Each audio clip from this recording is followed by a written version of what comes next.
Hindi ko alam kung matatawa ako o mahihiya noong unang araw na dumating siya sa shop. Ako si Albert, estudyante sa umaga at part-timer sa isang maliit na laundry at repair shop sa hapon. Ang trabaho ko, maglaba, magplancha at kung minsan, mag-extra service. Huwag kayong mag-isip ng masama. Ibig kong sabihin yung mga simpleng favor tulad ng paghatid ng labada sa bahay ng customer o kaya pagbili ng dagdag na sabon kapag kinapos sila. Pero noong araw na yon, dumating siya. Si John. Bagong customer. Gwapo, malinis manamit. At may ngiting parang kakampi ng araw. Excuse me. Sabi niya habang hawak yung isang malaking bag ng damit. Pwede po ba akong magpa-laundry ng rush? As in, kailangan ko agad bukas. Medyo nataranta ako. Rush service usually double price at madalas tinatanggihan ng iba. Pero nung makita ko yung mukha niya, ang mata, ang ngiti, ang paraan ng pagsasalita, parang gusto kong sabihin, kahit libre pa, gagawin ko. Oo sir, pwede naman. Sagot ko. Trying my best na huwag magmukhang sabik. Sabi ko pa, ako po ang bahala. Napatingin siya sa name tag ko. Albert, right? Tapos napangiti siya. Salamat Albert. By the way, ako si John. Di ko alam kung dahil ba sa init ng plancha o dahil sa tingin niya, pero bigla akong pinagpawisan. At sa unang pagkakataon naisip ko, baka ang trabaho kong ito ay ang magdala ng mas extra service kaysa sa inaasahan ko. Minsan hindi mo alam kung alin yung simpleng trabaho lang at alin yung magiging simula ng kwento mo. At sa unang pagkikita namin ni Jan, pakiramdam ko, magsisimula ng isang istoryang hindi ko pa kayang ilaba. Pero baka kaya kong ipaglaban. Akala ko simpleng customer lang si Jen. Drop, wash, pay, then buy. Pero hindi pala ganun kasi matapos niyang iwan yung mga damit niya, isang oras lang ang lumipas, bumalik siya ulit. Albert, sabi niya medyo hinihingal. Pwede ba akong makiusap? As in super urgent. Kinabahan ako. Sabi ko, ano naman kaya to? Kaya sabi ko na lang, opo sir, ano po yun? Bigla siyang ngumiti at doon ko napansin na may maliit siyang dimples. Kasi nakalimutan ko palang isama yung uniform ko sa bag. Kailangan ko bukas ng maaga. Pwede mo bang isabay ngayon? Please. Wika niya. Siyempre hindi ko naman siya mahindian. Ang problema, puno na yung washing machine. So, ending, ako mismo yung nagkamay sa uniform niya habang nilalaban ko yun. Naririnig ko pa rin sa isip ko yung please. Yung sinabi niya. Nakatayo lang siya sa gilid, nanonood. Sabi niya, grabe, sorry ang bait mo sobra. Napatawa ako kahit medyo awkward. Tapos sabi ko, trabaho ko naman talaga to Sabi niya, pero hindi lahat gagawin ng ganyang kabilis? Para kang superhero. Extra service level. Biro niya sabay kindat. At doon ko na-realize, hindi lang pala uniform ang kinukuskus ko. Pati puso ko parang nilalabhan din niya nang hindi ko na namamalayan. Ang hirap magpanggap na normal lang. Lalo na kapag simpleng pakiusap ay nagiging dahilan para lumambot yung loob mo. Kung bawat extra service ay may kasamang ngiti at kindat mula kay Jan, baka mahulog na ako ng tuluyan.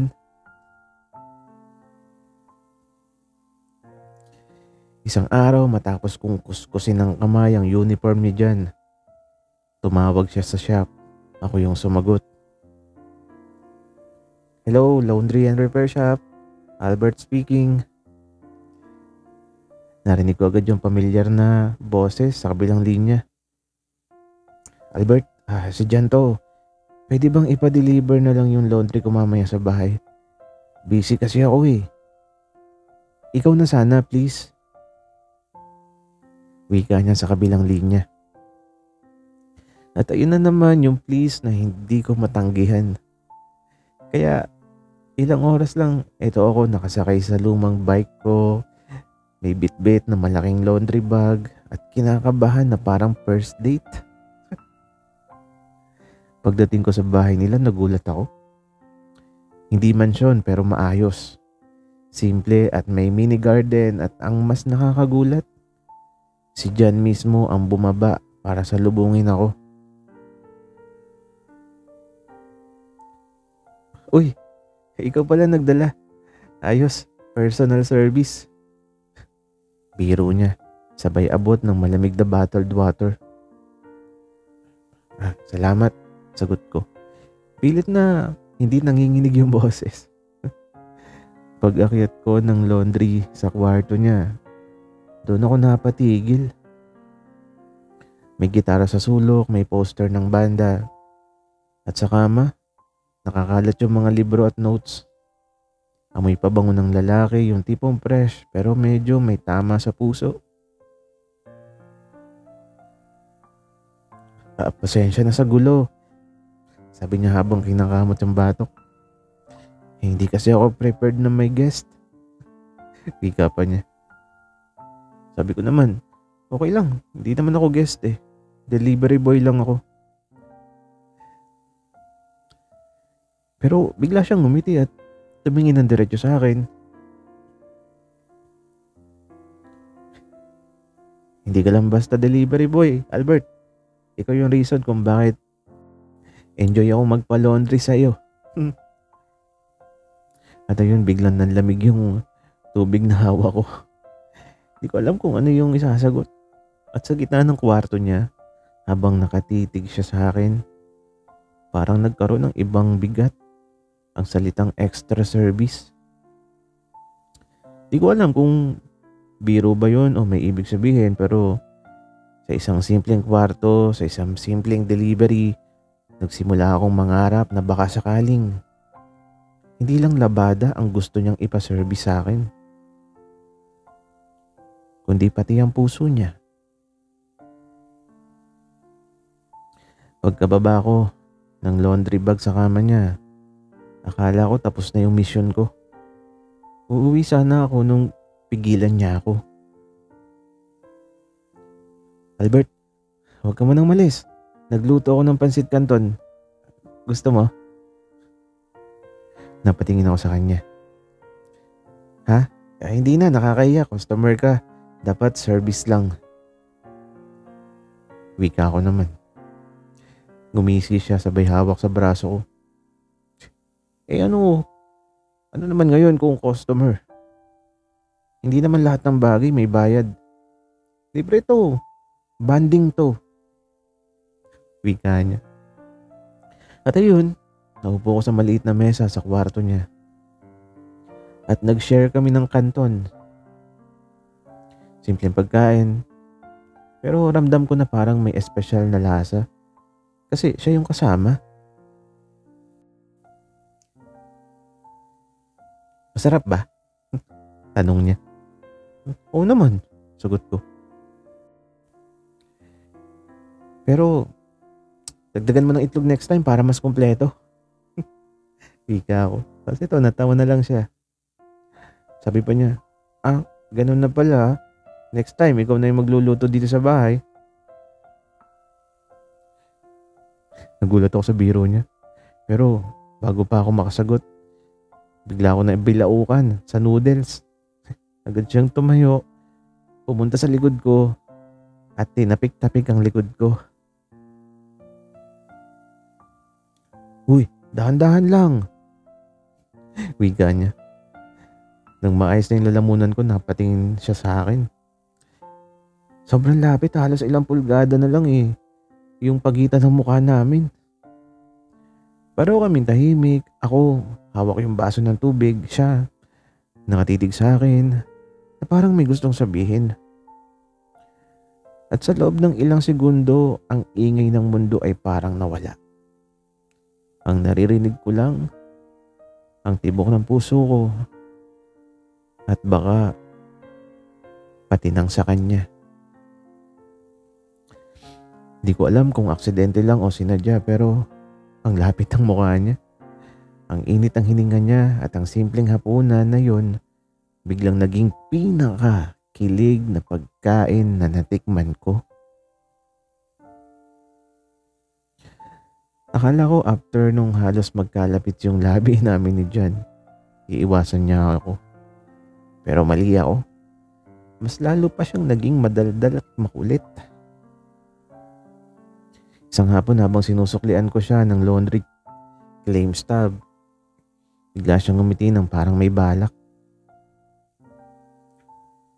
Albert, may birthday party yung pinsan ko bukas. Medyo boring kung mag-isa lang ako. Samahan mo naman ako. Please. +1 ka. Halos mabitiwan ko yung ballpen. Ha? Ako? Hindi ako bagay sa mga ganun. Isa pa, hindi naman ako kilala ng mga tao dun. Ngumuso siya parang batang nagmamaktol. Ano naman ngayon kung hindi ka kilala? Ako yung may birthday pass, ikaw yung +1. Libre pagkain, libre inuman, tsaka gusto ko lang nang may kasama kung totoo. Wika pa niya. Natagilan ako. Totoo? Di ko alam kung anong ibig sabihin niya. Pero ang sarap pakinggan. At ayun, kinabukasan, naglakad kami papunta sa bahay ng pinsan niya. Sa una, parang ang awkward pero nakapolo na pinilit kong planchay ng maayos. Siya nakasimple lang pero malakas ang dating. Pagdating namin, agad akong pinakilala ni Jan. Sabi niya, guys, si Albert, kaibigan ko. Siya yung reason kung bakit laging mabango yung damit ko. Nagkantsawan yung mga pinsan niya. Oh, kaibigan daw oh. Sabay sulyap sa amin. Namula ako pero natawa si Jan. Sabi pa ni Jan, seryoso, mabait to. Kahit rush, kahit extra service. Hindi ako binibigo. At doon ko lang na-realize na sa harap ng pamilya niya, hindi niya ako tinuring na isang simpleng laundry boy lang. Proud siya na nakasama ako. Ang saya ng gabing yun, hindi dahil sa handaan, hindi dahil sa pagkain, kundi dahil sa pakiramdam na ipinakilala niya ako, hindi bilang tauhan, hindi bilang simpleng kakilala, kundi bilang taong importante sa kanya. Sa party ng pinsan ni Jan, di ko inaasahan na masaya rin pala akong makihalubilo sa ibang tao. Pero mas masaya ako kasi kasama ko si Jan. Habang nag-uusap kami sa gilid, Bigla niyang inabot ang isang cocktail. Albert, tara, cheers tayo. Nag-toast kami, sandaling tumitig lang kami sa isa't isa bago uminom. Maya-maya, nakaramdam ako ng kakaibang init. Ang mga mata niya, parang mas malapit kaysa sa dati.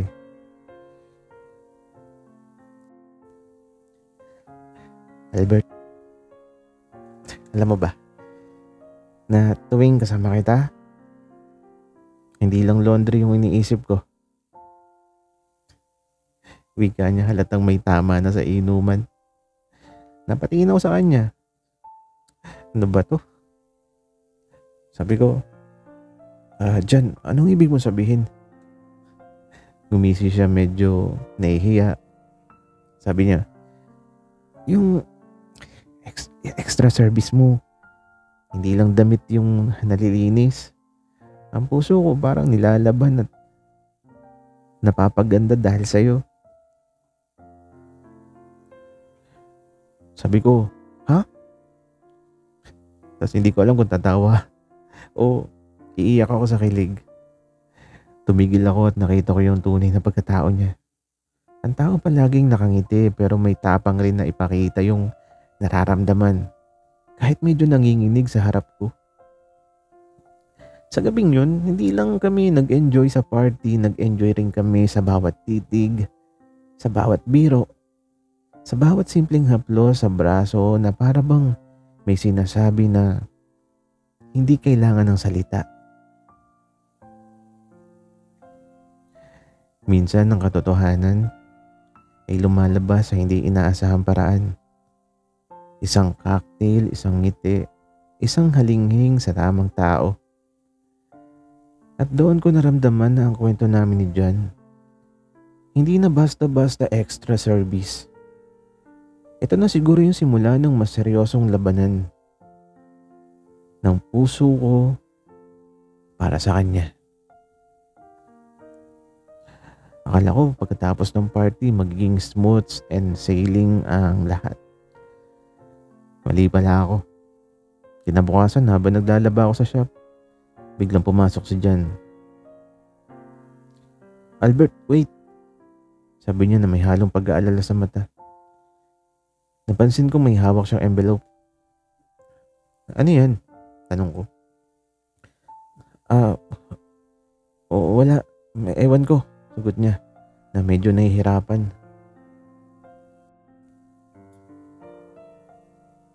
Di ko alam pero may kakaibang tensyon sa hangin. Maya-maya may pumasok na ibang customer at biglang narinig ko yung bulong ni Jan. Yung si Marco, yung kasama mo sa delivery kahapon, bakit parang close kayo? Napahinto ako. Jan, si Marco. I'm just helping him out. Wala namang iba. Paliwanag ko. Medyo napapasinghap. Pero hindi siya kumbinsido. Parang may maliit na tampo na biglang sumulpot. Sabi niya, ako kasi, akala ko espesyal lang tayo. Ngayon parang may iba ka na. Sambit niya. Sa loob ng shop, bigla akong napaisip. Ang simpleng delivery lang pala. Nagdulot ng ingay sa puso niya. Minsan kahit walang mali sa puso mo, may tao kang pinapahalagahan na nagkakaroon ng duda. At doon ko naisip, ang pagiging tapat at malinaw ay bahagi rin ng extra service para sa puso ni Jan. Pagkatapos ng maliit na misunderstanding sa shop, alam kong kailangan kong kausapin si Jan. Jan, pwede ba tayong mag-usap sandali? Tanong ko. Hawak-hawak ko yung kamay niya. At patingin siya sa akin, halatang may konting sama ng loob pero handang makinig. Sure, ano to? Wika niya. Huminga ako ng malalim. Sabi ko, Jan, wala akong ibang iniisip kundi ikaw. Yung delivery kahapon, para lang talaga sa tulong. Wala kang dapat ipag-alala.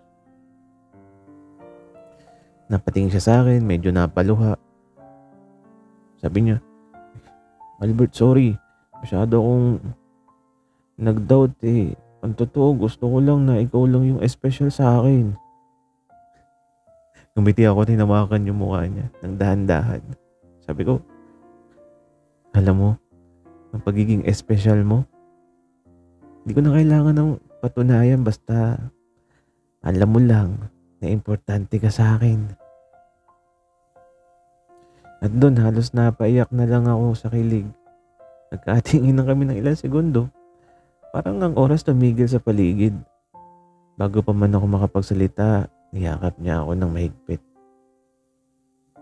Sabi niya, extra service but this time, from heart to heart. Sabay kindat na nagpakilig sa akin ng sobra. Hindi lahat ng misunderstanding ay masama. Minsan sila rin yung dahilan kung bakit mas lumalalim yung relasyon.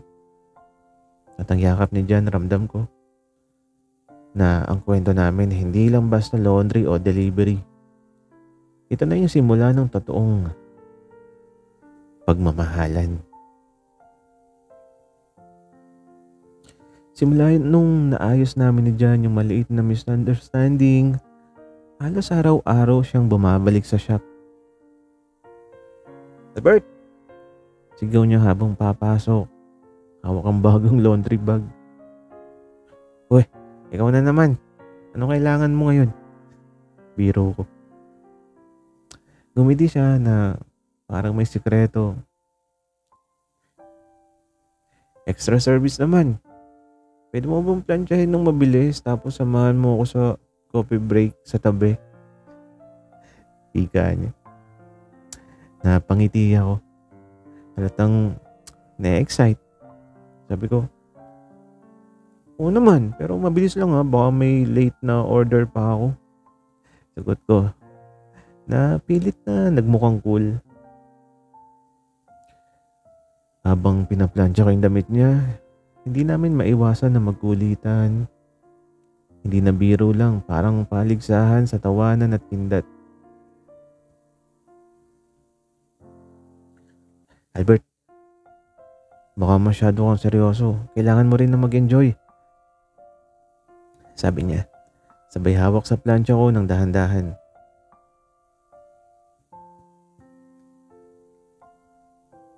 Eh ikaw nga nag-i-enjoy ka lang, 'di ba? Biro ko pabalik. At doon sa maliit na shop sa gitna ng amoy ng sabon at plancha, naramdaman ko na bawat araw nakasama ko siya. Bawat kilig at kulitan parang nagiging ritual na naming dalawa. Hindi ko na ma-imagine ang shop na walang Jan. Ang bawat laundry, bawat extra service, bawat kindat, lahat ay parte ng araw-araw naming kwento. At sa dami ng kilig na dala niya, parang ang puso ko laging handa para sa susunod na sorpresa niya.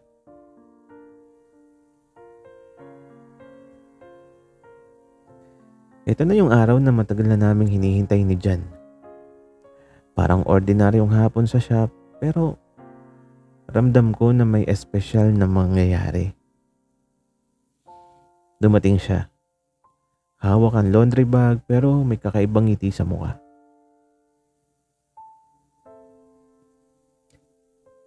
Albert, may gusto akong sabihin sa'yo. Wika niya. Napatingin ako sa kanya. Medyo kinakabahan. Sabihin mo na lang. Sagot ko. Na pinipilit na maging kalmado. Lumapit siya at sa harapan ng shop, hawak-hawak yung kamay ko. Albert, alam mo ba? Sa simula, iniisip ko lang na kailangan ko ng tulong sa laundry. Pero habang tumatagal, na-realize ko na hindi lang damit yung gusto kong ipa-service sa'yo eh. Gusto ko rin yung puso mo kasama sa lahat ng araw ko. wika niya. Di ko alam kung tatawa o iiyak o magugulat. Pero bigla siyang yumakap ng mahigpit. Jan, ang tagal ko nang nararamdaman yun. Gusto ko rin na ikaw yung espesyal sa akin. Bulong ko naman sa kanya. Ngumiti siya at sabay kaming tumawa sa kilig at saya. Sa huling pagkakataon sa shop na yun, ramdam ko na yung bawat araw ng extra service, mula sa simpleng laundry, delivery, banding, at mga tawa, ay naging daan para maging kami. At doon sa gitna ng amoy ng sabon at hangin, nagumpisa yung bagong yugto. Hindi na bilang customer at delivery boy, kundi bilang Albert at Jan. Dalawang puso na magkasama sa bawat araw.